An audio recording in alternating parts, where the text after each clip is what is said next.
Preconcierto más de esta primera temporada de nuestra querida orquesta.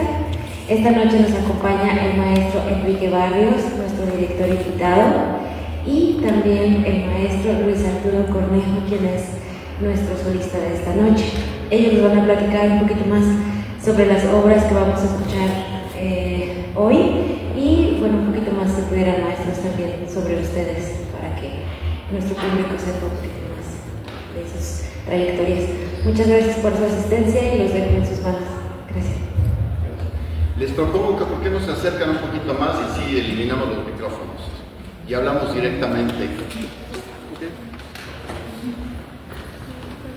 No mordemos muy fuerte. Mordemos suavecito. Una caricia leve. Sí, exacto. Lo que pasa es que la lluvia leve también espantó un poco a la gente porque siempre venimos más personas. Pues está el clima bien loco, ¿verdad? Pues febrero loco, marzo. Hace 2 noches parecía la mitad de una obertura de Weber. Ahorita les platico por qué. Pero pues qué bueno que estamos reunidos los que estamos y le damos la bienvenida a este gran solista que está el día de hoy con nosotros, Luis Arturo Cornejo, que es el clarinetista principal de la Orquesta Sinfónica Nacional, esa que toca en el Palacio de Bellas Artes los viernes y domingos, y ganó esta plaza por concurso contra 30 y tantos otros clarinetistas y lleva ya unos 8 años con la Sinfónica Nacional. Bravo, bienvenido.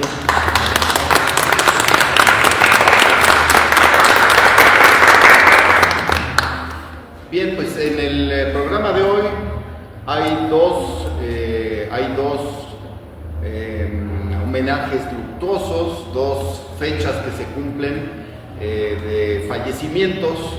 La primera del maestro Humberto Hernández Medrano, mexicano, que murió hace 10 años, en el 2016. Él fue maestro, sobre todo maestro, y ahorita les platico por qué, de esa tremenda historia. Él primero fue parte del taller de composición de Carlos Chávez en el Conservatorio Nacional de Música, un célebre taller de composición de donde salieron compositores como Mario Lavista, Héctor Quintanar, el mismo superdirector Eduardo Mata y el maestro Hernández Medrano. Él terminó sus estudios en el taller de composición y en uno de esos años en que estuvo en ese taller de composición tuvo la fortuna de que viniera a México Aaron Copland, invitado por Carlos Chávez, y les revisó obras a los compositores del taller. Chávez, ustedes probablemente ya lo saben, pero era un gran publirelacionista, se llevaba con todos los meros de todos lados, empezando por el presidente de la República de México y pasando por los principales compositores y autoridades musicales del mundo. Así que traía cada verano a compositores muy importantes a revisar obras de los estudiantes. Y en ese año 1962 trajo a Aaron Copland y quedó muy agradecido el maestro Hernández Medrano por esto que tuvo esta oportunidad, y de ahí el homenaje a Copland que tocamos el día de hoy. Y bueno, Hernández Medrano fue sobre todo maestro, les decía yo, porque una vez que acabó el taller con Carlos Chávez se fue a la Unión Soviética y ahí fue alumno de Shostakovich y de Kabalevsky, grandísimos maestros. Regresó a México y puso un taller de composición en su propia casa y se dijo, bueno, voy a juntar dinero porque de compositor no se vive. Entonces empezó a tener muchísimos alumnos, cada 40 o 45 minutos entraba uno nuevo y uno nuevo y uno nuevo, y la caja registradora pues sonaba, cobraba bien, pero enseñaba muy bien, cobraba mucho, muy poquito en comparación con lo que nos enseñó. Y pasamos por ahí cerca de 500 estudiantes, yo incluido, el director titular de la orquesta de la Universidad de Guanajuato también, Juan Carlos Lomónaco, y muchos otros como el compositor David Seaman, y muchos otros. Pero bueno, el maestro se dedicó a dar clases y dar clases y dar clases y no le daba tiempo de componer. Y él pues estaba ahorrando y ahorrando para luego sí ya poderse dedicar a la composición totalmente. Pues murió hace 10, hace unos 12 años más o menos. Alguien que conocía vio con dónde tenía todo el dinero que había ahorrado. Estaba en su casa en maletas, tenía supersticiones tremendas este maestro, y un día regresó del súper o de algo así y ya no estaba todo el dinero que había ahorrado durante toda su vida. Y eso le dio un trancazo terrible y pues 2 años después estaba muriendo. Unos años antes, afortunadamente, yo le había insistido en que quería estrenar obras de él, y fue en el año 2006, creo, o 2007, que era yo director de la Filarmónica de la Ciudad de México. Vinimos al Cervantino y yo le pedí que terminara la obra y la tuviera lista para poderlo tocar aquí. Así que en ese año estrenamos esta obra, Homenaje a Copland, aquí en el Teatro Juárez. Y más tarde, en el 2011, también la Sinfónica de la Universidad de Guanajuato tocó esta misma obra bajo la batuta de Armando Torres Chidraz. O sea que es la tercera vez que se toca en Guanajuato. Es una obra fantástica, impecablemente escrita y muy, muy, muy interesante. Ojalá la disfruten, porque es el maestro de muchos de nosotros. Bien, y pasamos a Carl Maria von Weber. 200 años de que murió, 200 años de su muerte, y fíjense nada más que curioso, este año tenemos los 200 años de la muerte de von Weber, y el año que entra los 200 años de la muerte de Beethoven, contemporáneos totalmente. Weber, más joven, nació como 13 años después que Beethoven, y siguió otra línea de composición diferente a la de Beethoven. Hay principalmente dos linajes de composición alemana. La que comenzó, bueno, Mozart es el principio de todo esto, Mozart y Haydn, pero Mozart se bifurca en dos. Una es Beethoven y pues las sinfonías, los conciertos para piano, los conciertos para otros instrumentos. Y por el otro lado, Weber, que por cierto era cuñado de Mozart.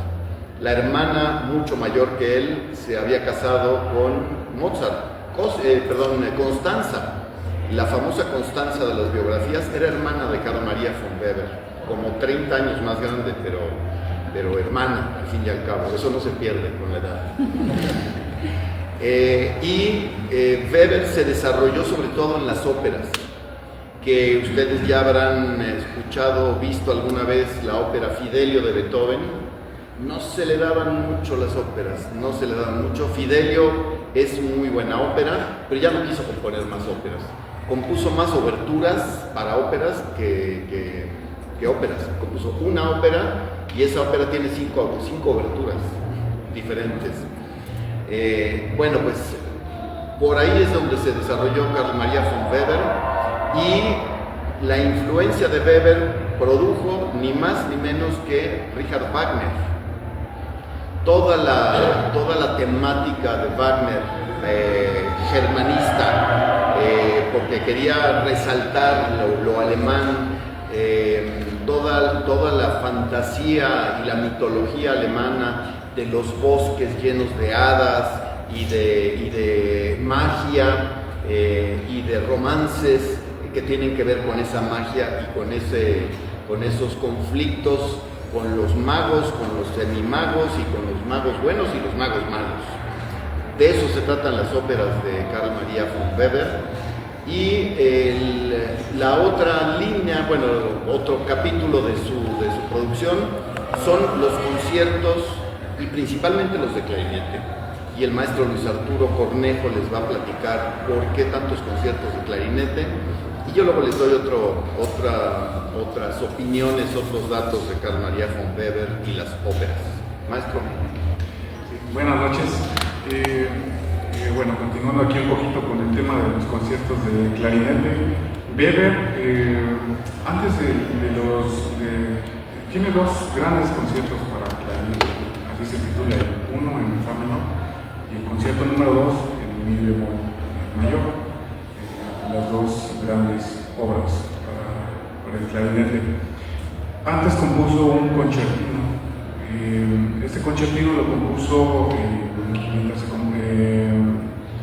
fue estrenado en Múnich en 1811, cuando el compositor apenas tenía 24 años, muy joven.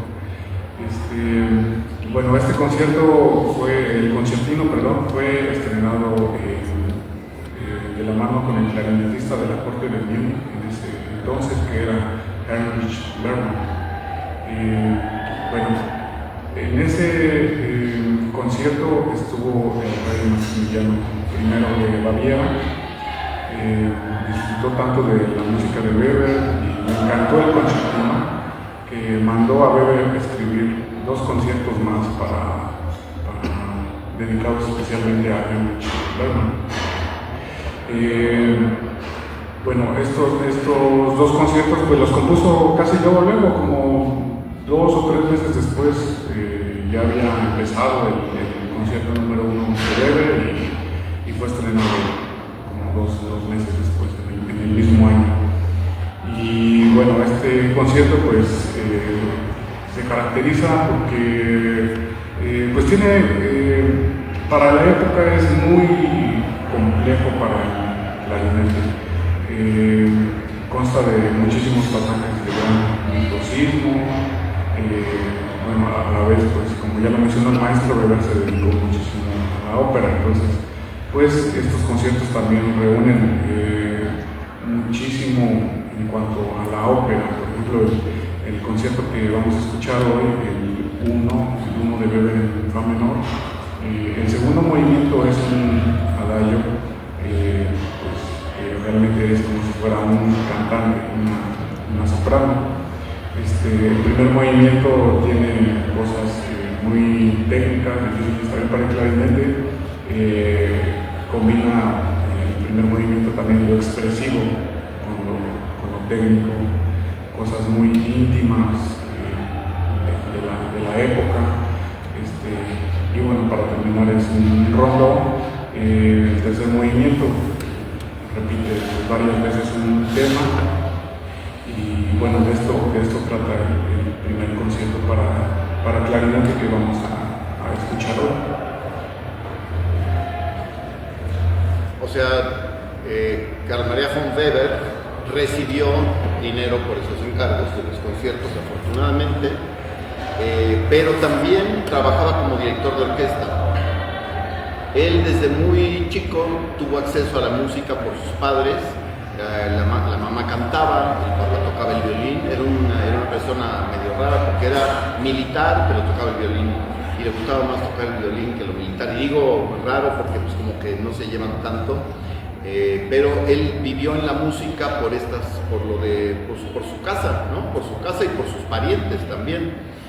Su hermana casada con Mozart. Entonces él estuvo en la música desde muy joven, le enseñaron a cantar, cantaba, tenía muchos problemas de salud, no pudo caminar hasta los 4 o 5 años porque tenía problemas en las rodillas, pero finalmente ya se curó, pudo andar, pudo tener una vida bien, normal, y cantaba muy bien. Y un día se tomó por error un líquido de una imprenta en donde había trabajado y se arruinó la garganta. Era algún líquido de la imprenta. Ya no pudo volver a cantar, así que se dedicó solamente a componer y a dirigir en las óperas.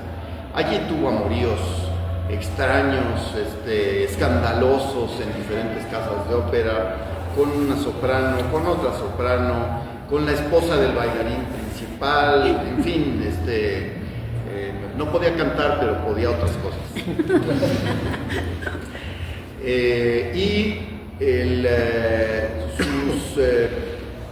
Él murió de 40 años, murió muy joven, por eso no tiene más obras. Y realmente las óperas que tuvieron éxito son de los últimos 4 o 5 años de su vida. 1826 murió, ya lo habíamos dicho, 1827 Beethoven, y Wagner nació 13 años antes de esto. O sea, Wagner tenía 13 años cuando murió von Weber y 14 cuando murió Beethoven, y ya se dedicaba a la música. Entonces para él eran pues dioses ese par de compositores tremendos, y de allí abrevó, se hizo muy fanático de las óperas de Weber, y si ustedes revisan las primeras óperas de Wagner, las oberturas de las primeras óperas, se van a dar cuenta que es casi una copia del estilo de Carl Maria von Weber.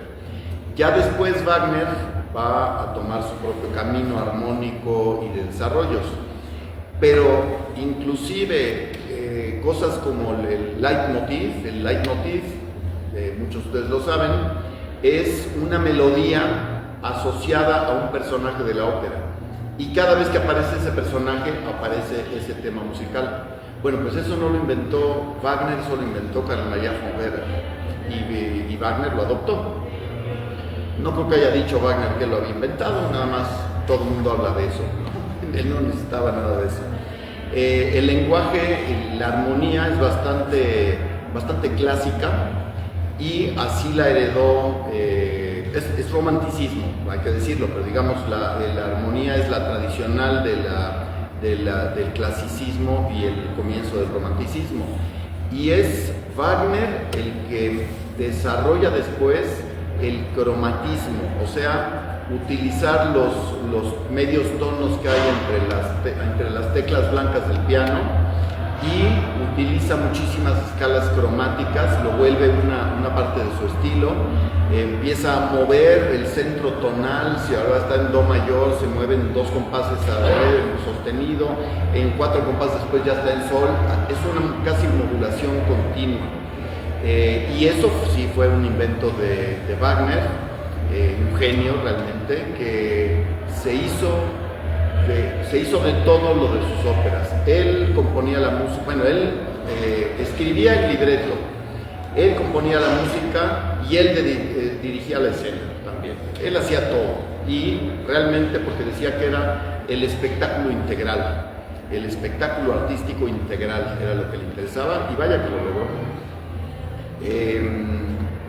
Además del leitmotiv, del uso del leitmotiv, también tomó toda la temática que había expuesto Weber, con los bosques, la magia de los bosques, las hadas, los príncipes y las princesas, pues realmente muy original, y muy de la mitología, del folclore también alemán. Utiliza Weber también bastante del folclore alemán, y lo metió en sus óperas. Si ustedes buscan los coros, por ejemplo, de Freischütz, del Cazador Furtivo, se van a dar cuenta que es música folclórica. Es muy interesante lo que hizo, y pues gran influencia sobre lo que seguiría en la música. ¿Cómo son esas 2 líneas que les decía yo, que vienen de Mozart y Haydn, las dos? Mozart, ¿por qué la ópera? Pues porque Mozart compuso muchas óperas, pero la ópera en los tiempos de Mozart eran como el rock hace 30 años, era en inglés. ¿Se acuerdan que el rock era en inglés? Y estaba súper no aceptado rock en otro idioma. Ahora ya hay rock en italiano, en español, en lo que ustedes quieran. Igual pasaba con la ópera, tenía que ser en italiano porque ahí se inventó la ópera. Y Mozart fue de los primeros que dijo, a ver, yo voy a hacer ópera en alemán. Compuso Schauspieldirektor, el empresario del teatro, y esa es una pequeña ópera, pero después compuso La flauta mágica en alemán, Zauberflöte, y también esa es una ópera con muchísima fantasía, pero sobre temas esotéricos. Es la iniciación de 2 personas, Pamina y Tamino, en una escuela esotérica, que podría ser la de la masonería. Dicen muchos masones que es igualita la trama, o puede ser de muchas otras, pero hay pruebas que superan. Y todo esto sucede en un lugar imaginario, no nos dicen nunca cuándo, dónde es, y tampoco nos dicen en qué tiempo. Todo es imaginario y es un lugar sin tiempo y sin lugar. Esa es la flauta mágica de Mozart.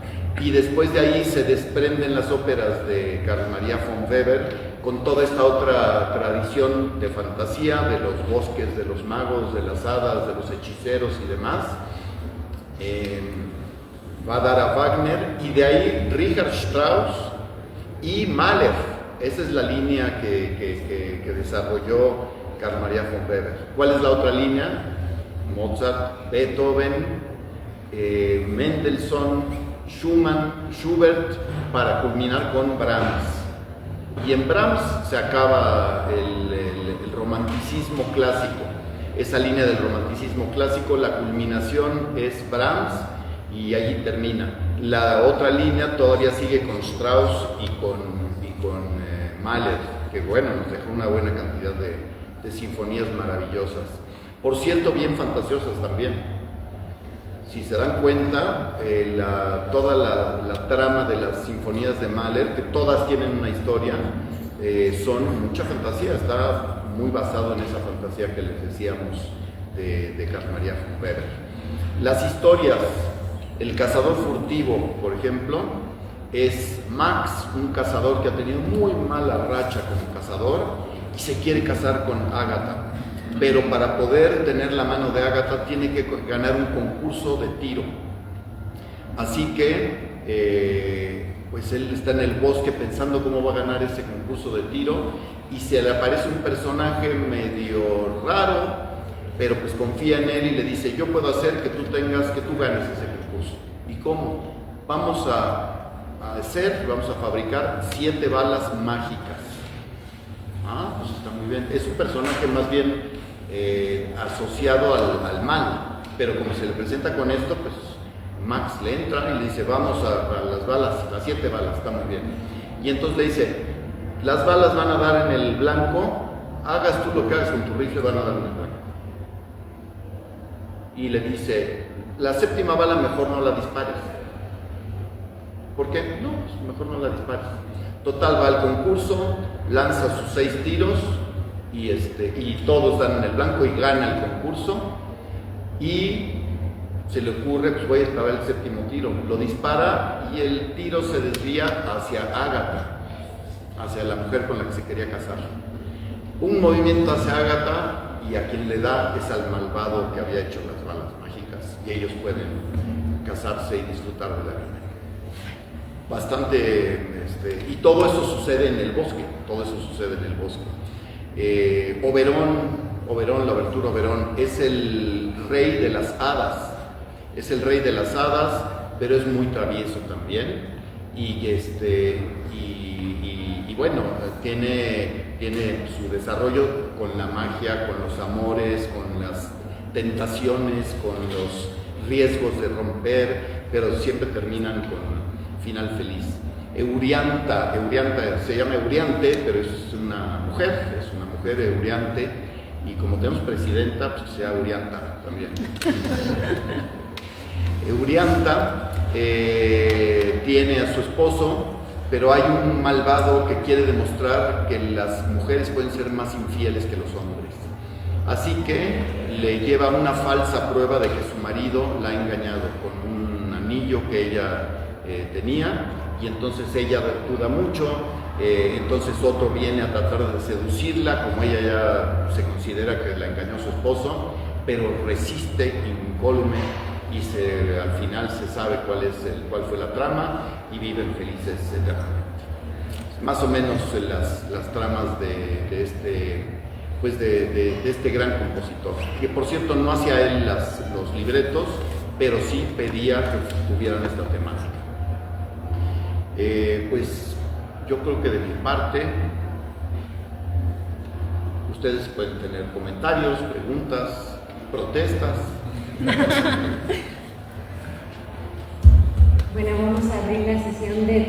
preguntas o algún comentario que tengan para los maestros por parte de ustedes.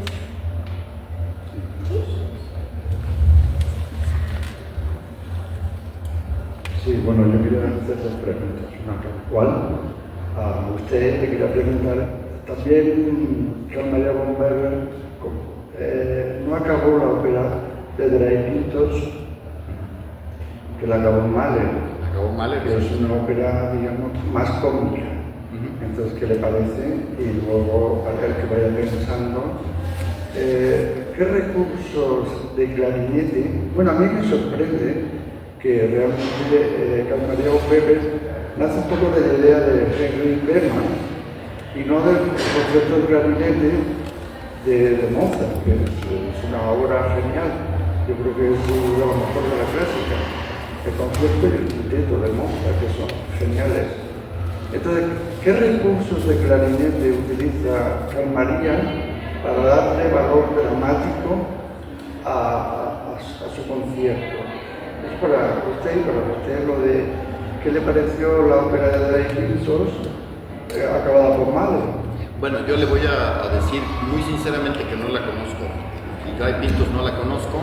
Lo que sí es que esto que usted me dice que sí, sabía yo que Mahler había terminado esa ópera, pues nos viene a demostrar ese interés de Mahler por la línea sucesiva de la cual había recibido él la tradición.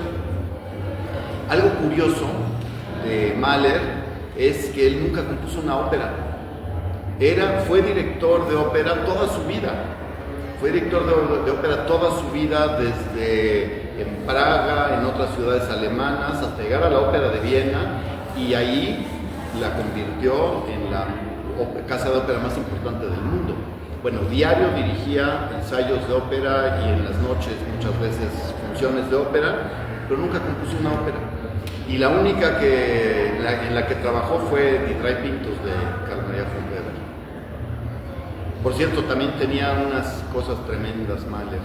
Estaba en el momento más feliz de su vida, después de la Quinta Sinfonía, y se había casado con una mujer interesantísima, guapísima, Alma Schindler, que se le conoce más como Alma Mahler, porque en ese momento se adoptaba el apellido del marido, y se había casado con ella. Tenían dos hijas que quería muchísimo. Era el director de la ópera de Viena y la había llevado al máximo nivel. Estaba en los cuernos de la luna y se le metió en la cabeza: esto no puede durar. La vida me va a dar 3 golpes. Él así nada más de la nada, la vida me va a dar 3 golpes y el tercero me va a matar. Y escribe la Sexta Sinfonía y pone esos 3 golpes en la música. Y pues ya la presentó, la estrenó y demás, y de hecho pone un instrumento en la partitura que le llama hacha, y no hay ningún instrumento que sea hacha, pero su idea era: me va a dar un golpe tan fuerte, el último golpe, que como un árbol voy a caer. Qué obsesivo, ¿por qué? ¿No?